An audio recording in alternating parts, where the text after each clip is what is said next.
Hello, Cleveland. Welcome to Too Much Effing Perspective. I'm Alan Keller. And I'm Alex Hoffman. Today's hit single is entitled Heads, I Win, about the time Nick West from the 70s New York new wave band the Comateens got perhaps the first autograph ever from now legendary Talking Heads leader David Byrne. Now, Alan, I know this story means a lot to you personally because you actually have a Talking Heads tattoo on your arm. Yes, Fear of Music is on my left arm, and Fear of Music is one of my top 5 favorite albums ever. And I find this story particularly great because Nick was a very early fan of the Heads. He would see them at parties playing, and it was way before they made their mark on music. And the Talking Heads happened to be one of the few great bands that I saw in their prime. When was that? I saw them during their Remain in Light tour at Milwaukee's Oriental Theater, October 27th, 1980. And of course, Remain in Light was their album after Fear of Music, and it contains what I think is one of the greatest songs of all time, Once in a Lifetime. I still have the ticket stub from that concert too, which is a treasured memento.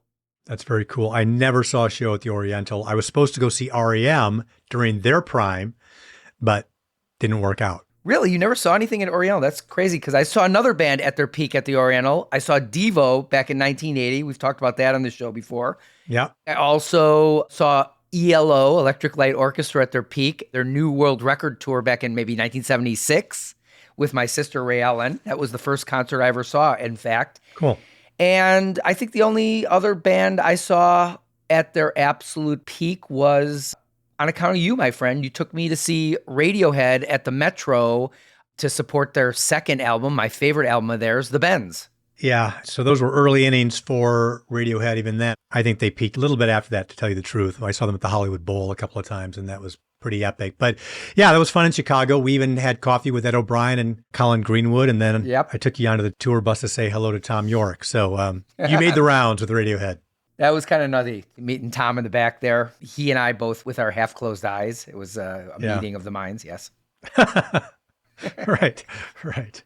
So anyway, you seen some of your other heroes maybe past their prime? Well, I consider it. Some people wouldn't consider this. I saw David Bowie when he was supporting Let's Dance, which I think is just a little afterwards. I would have much preferred to see David Bowie in 1974, like a Diamond Dogs Bowie or a Station to Station Bowie. Still cool, but just, more of the MTV Bowie. I also got to see Elvis Costello. I had passed up seeing Elvis at, I think it was the Uptown Theater in Milwaukee back in like 1979 with the Attractions. It just, to this day, it hurts to say that because that would have been really a highlight of my life.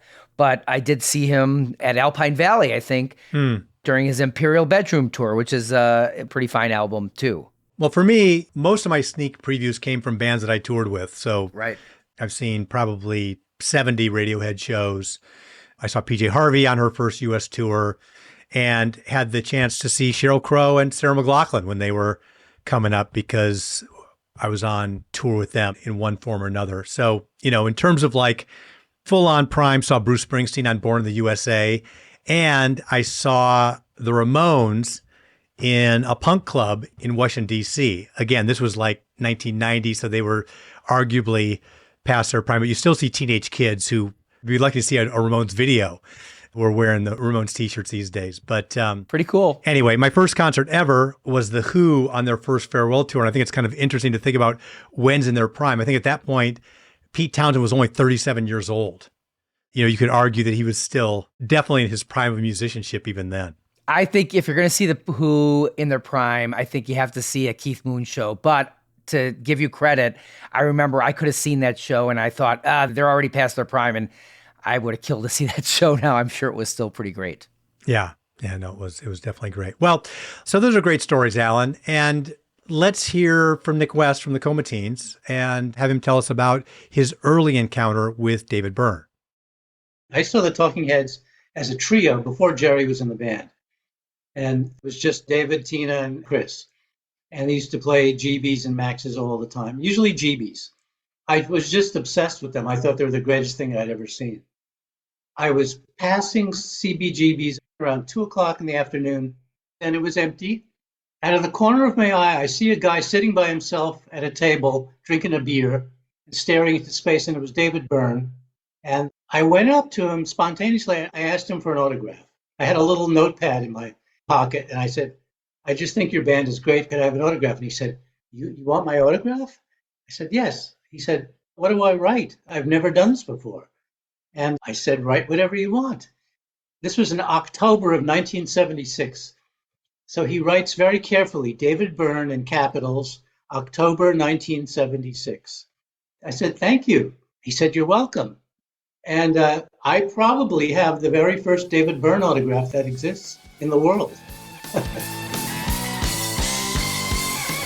Thanks for joining us for this once-in-a-lifetime TMEP show hit single. If you enjoyed it, please follow, rate, and review our podcast on Apple Podcasts, Spotify, YouTube, or wherever you listen.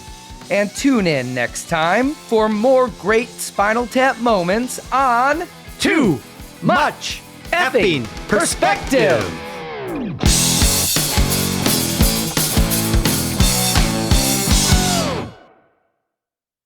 Evergreen Podcast Network.